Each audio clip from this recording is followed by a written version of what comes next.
दोस्तों, हमारे YouTube channel Shiv Shakti में आपका स्वागत है। मित्रों, मैं भगवती जगत माता महामाया देवी भागवत पुराण की कथा आपके समझ प्रवेश कर रहा हूँ। इसके सुनने मात्र से ही रोग दोष महामारी बीमारी जो भी आपको कष्ट है सब दूर होता है।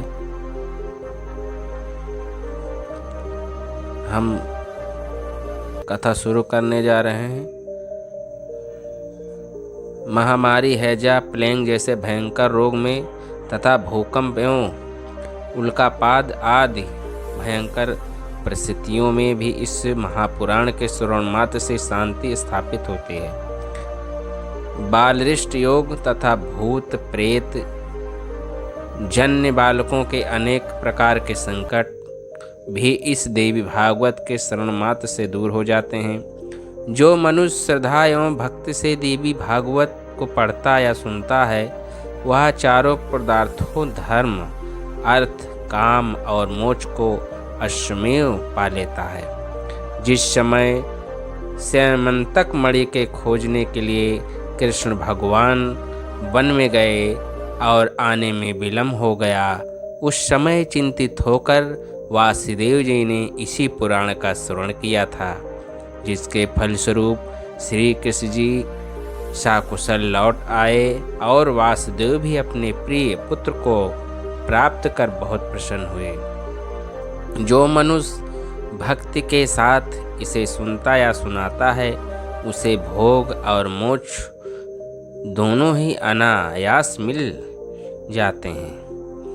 इस अमृत रूप देवी भागवत के श्रवण से रोगी रोग से मुक्त हो जाता है, दरिद्र धन प्राप्त करता है और अपुत्र निसंतानी मनुष्य पुत्रवान हो जाता है।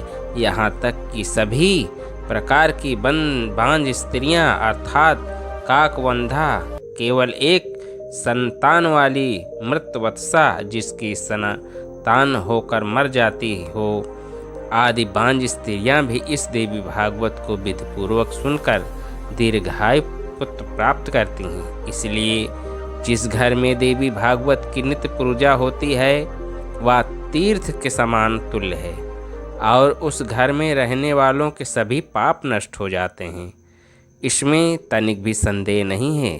जो मनुष्य अष्टमी चतुर्दशी और नवमी के दिन प्रेम पूर्वक इस पुराण को पढ़ता या सुनाता है उसे इस संसार में परम सिद्धि प्राप्त होती है। इस महापुराण को पढ़ने वाला ब्राह्मण वेद वेदताओं में श्रेष्ठ, क्षत्रिय राजा वैश्य समृद्धशाली तथा शूद्र भी इसके श्रवण मात्र से अपने कुल में श्रेष्ठ बन जाता है। मेरे दोस्तों, हमारे शिव शक्ति चैनल द्वारा हमने ये महामाया की कथा सुनाई है। अगर हमारी कथा आपको पसंद आई हो तो वीडियो को सब्सक्राइब करें। धन्यवाद। स्यमंतक मणि के प्रसंग में वासुदेव जी द्वारा श्री देवी भागवत नवाह श्रवण। ऋषियों ने कहा, हे सूत जी, वासुदेव जी ने अपने पुत्र श्री कृष्ण को कैसे प्राप्त किया और वन में भ्रमण करते हुए श्री कृष्ण ने भी प्रसेन को कैसे खोजा। साथ ही हे सुंदर मति वाले सूत जी, हमें यह भी बताइए कि किस विधि से और किसके मुखारबिंद से वासुदेव जी ने इस देवी भागवत की कथा सुनी। सूत जी ने कहा, भोजवंश के उत्पत्र शतांजित द्वारकापुरी में आनंद पूर्वक रहते हुए सूर्य की आराधना में लवलीन रहते थे। वे सूर्य के परम भक्त एवं मित्र भी थे। कुछ दिनों के बाद सूर्य भगवान उन पर प्रसन्न हुए और उनकी भक्ति और नम्रता के कारण उन्होंने अपना लोक सूर्यलोक उन्हें दिखाया। भगवान भास्कर ने प्रसन्न होकर उन्हें स्यमंतक मणि प्रदान की, जिससे कंठ में धारण कर वे द्वारका लौट आए। सत्राजित के गले में उस चमकती हुई मणि को देखकर भ्रांत होकर नागरिकों ने उसे सूर्य ही समझा और सुधर्मा सभा में विराजमान श्री कृष्णचंद्र के पास जाकर कहा, हे जगदीश्वर, आपके दर्शन के लिए देखिए स्वयं सूर्य भगवान आ रहे हैं। उनके यह विचित्र बात सुनकर भगवान श्री कृष्ण हंसकर सभा में उन्हें समझाते हुए इस प्रकार कहा, हे भोले भाले बालकों के समान बुद्धि वाले नागरिकों, ये सूर्य नारायण नहीं है, अपितु उन्हीं के दिए हुए सैमंतक मणि के प्रकाश से चमकते हुए सत्राजित आ रहे हैं। उधर सत्राजित ने विद्वान ब्राह्मणों को बुलाकर स्वशिष्ट वाचन पूर्वक उस मणि की पूजा की और उसे अपने घर में सुरक्षित रख दिया। उस मणि की विशेषता यह कि वहाँ जहाँ रहती है वहाँ किसी प्रकार की बीमारी, महामारी, दुर्भिक्ष तथा ग्रह नक्षत्र, जन उत्पात अथवा भूकंप आदि नहीं होते। वह मणि प्रतिदिन 8 भार 16 शस्त्रपाल सोना देने वाली है। एक दिन सत्राजित का प्रसेनजित नामक भाई उसे गले में पहन सिंधु देश में उत्पन्न घोड़े पर सवार होकर शिकार खेलने गया। इसी बीच भयंकर वन में उसे आते देख किसी सिंह ने आक्रमण किया और प्रसेन को घोड़े से के साथ ही मार डाला तथा उसकी मणि छीन ली। कुछ ही देर बाद सरस्वती जम्बेवान ने अपनी कंदरा के द्वार पर उस मणिधारी सिंह को देखते ही मार डाला और वह मणि स्वयं ले ली।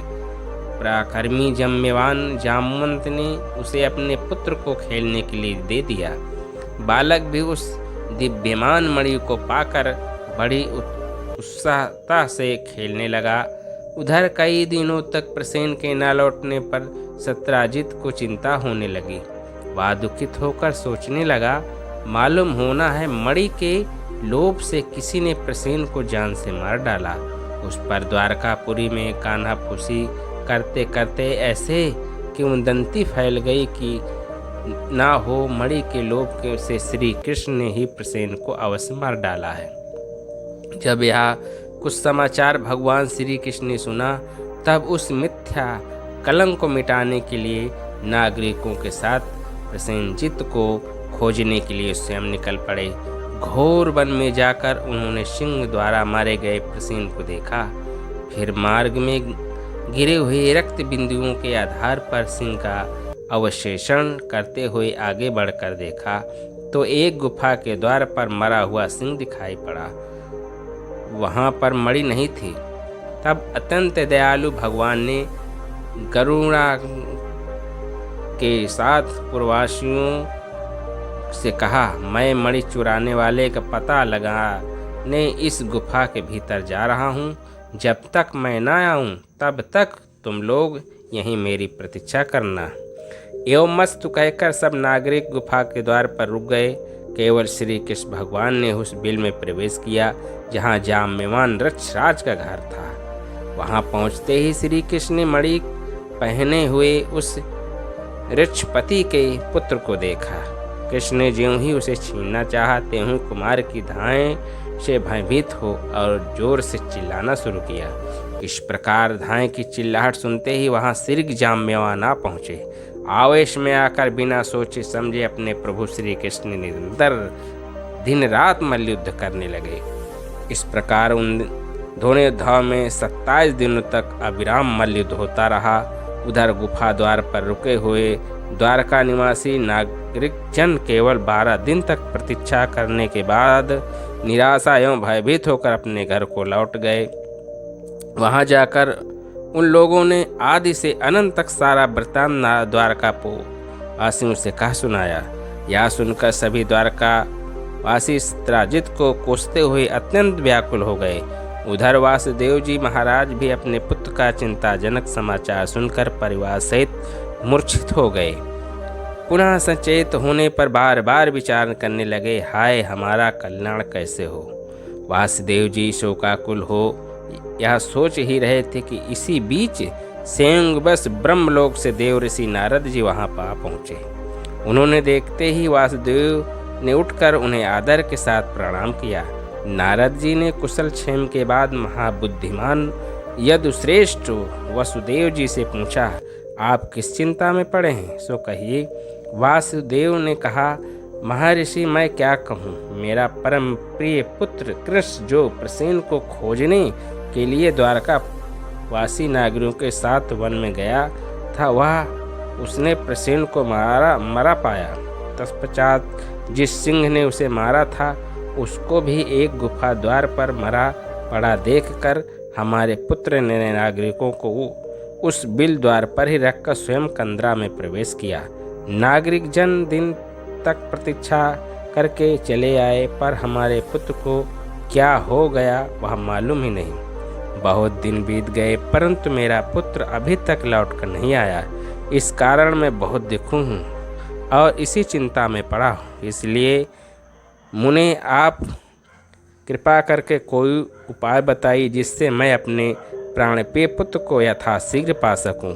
नारद जी ने कहा, यदि प्रवर खोए हुए पुत्र को प्राप्त करने के लिए आप जगदम्बा देवी की आराधना कीजिए। ऐसा करने से आपका शीघ्र कल्याण होगा। तब वासुदेव जी ने पुनः कहा, हे देव ऋषि, हे भगवान, वे देवी कौन हैं? उन पर महामशालिनी अंबिका भवानी क्या महिमा है?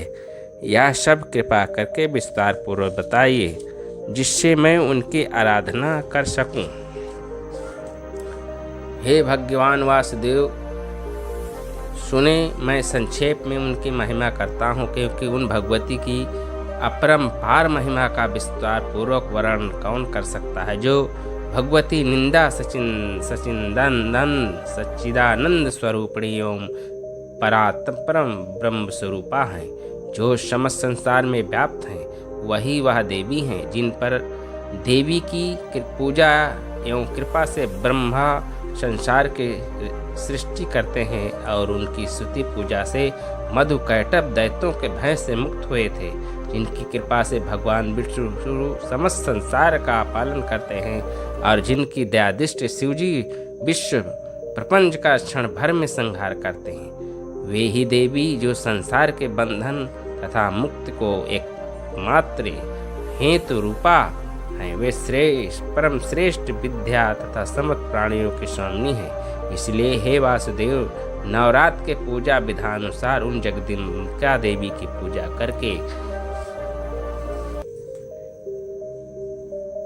करके 9 दिनों में श्रीमद् देवी भागवत पुराण का विधिवत नवग्रह पुराण कथा श्रवण कीजिए। उसके श्रवण मात्र से ही आप अपने प्रिय पुत्र को सीख पा जाएंगे। इस प्रकार वासुदेव जी ने देवी भागवत पुराण की कथा को सुनी। भगवती की कृपा से उनका वासुदेव जी श्री कृष्ण को प्राप्त किया। शयान्तक मणि भी मिल गई। मेरे दोस्तों, हमारे YouTube चैनल शिव शक्ति द्वारा ये महामाया की कथा सुनने की कृपा करें। अगर हमारी कथा आपको पसंद आई हो तो चैनल को सब्सक्राइब जरूर करें। इसके सुनने मात्र से ही सभी बाधाएं दूर होती है। आपकी जो मनोकामना होगी सब पूर्ण होगी। घर में गरीबी, निधनता, दरिद्रता सभी दूर होती है। बोलो सच्चे दरबार की जय।